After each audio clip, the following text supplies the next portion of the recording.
Yeah, so my name is Yoann Pavy.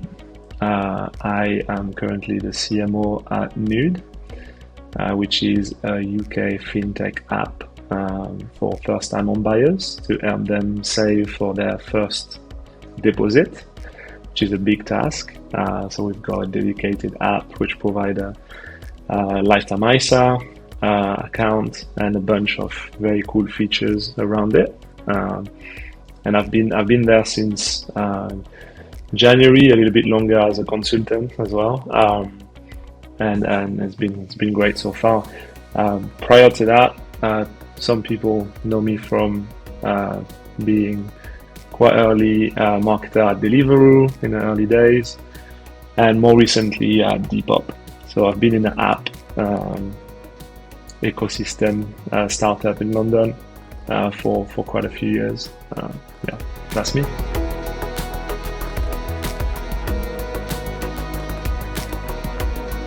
What is very interesting about Nude and why it interested me to join is that we're not trying to be everything and anything for everybody as a fintech, which sometimes seems to be the trend in some of the fintech apps out there.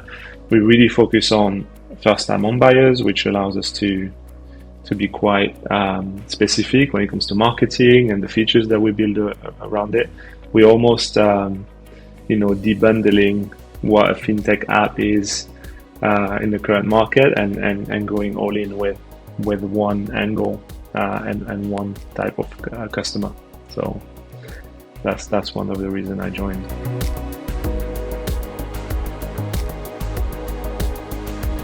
My secret is that I wish I was still doing it, but I used to make beats and produce music on my computer with like synthesizers and stuff like that. And I used to have a SoundCloud account where I put my songs and my mixes.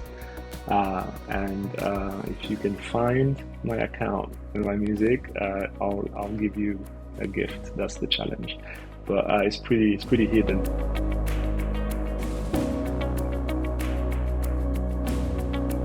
I started in digital marketing in an agency that was fairly early in Facebook ads. That's how I got the bug in marketing. I actually changed careers from engineering, which was a big change, but I got really passionate very quickly about digital marketing and the rise of social media and the likes of Facebook ads.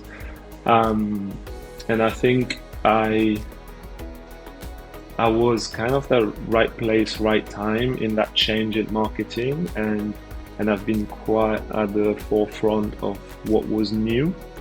And I think that definitely helped being like an attractive profile for startups, allowed me to grow quite quickly in the ranks and getting more and more responsibilities, one role after the other. The track record as well of the company I've worked with, helped in like showing that I knew what I was doing and it had some level of success.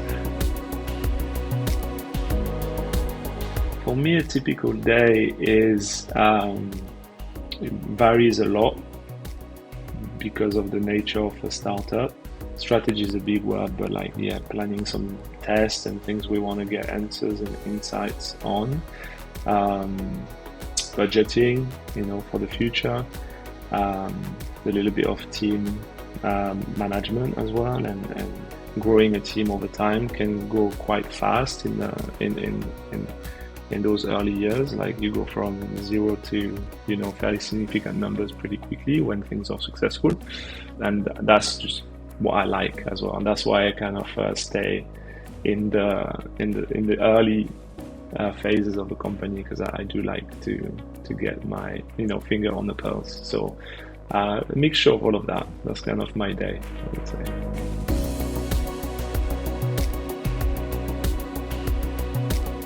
One example, just to be a little bit more like in details, like we've seen micro influencers, like people with just a few tens of thousands of followers on TikTok, having videos like blowing up to like 4 or 5 million views for what is fairly insignificant cost for a marketing budget. So that just blows my mind every time, and I can never guess which one's going to be successful. I'm always wrong, but it's been good for us so far.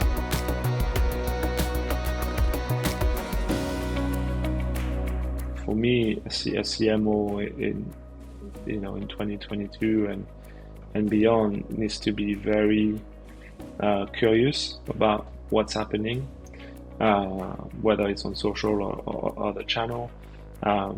Be willing to test and have a framework that allows to test very quickly and iterate very quickly on what's happening in the world.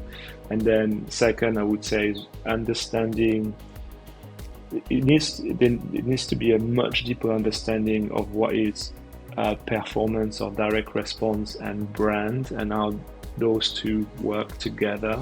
The blueprint up until recently, and for most companies it's still quite a very distinct, like separate teams working on these things, and there's not enough collaboration between the two to make the impact the best that it could be. So I think that's the other thing I would say.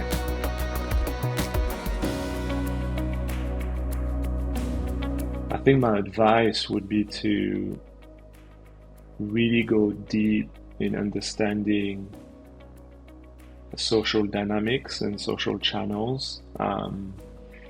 I think there's still a big gap in senior leaders in marketing in understanding things like TikTok, for example.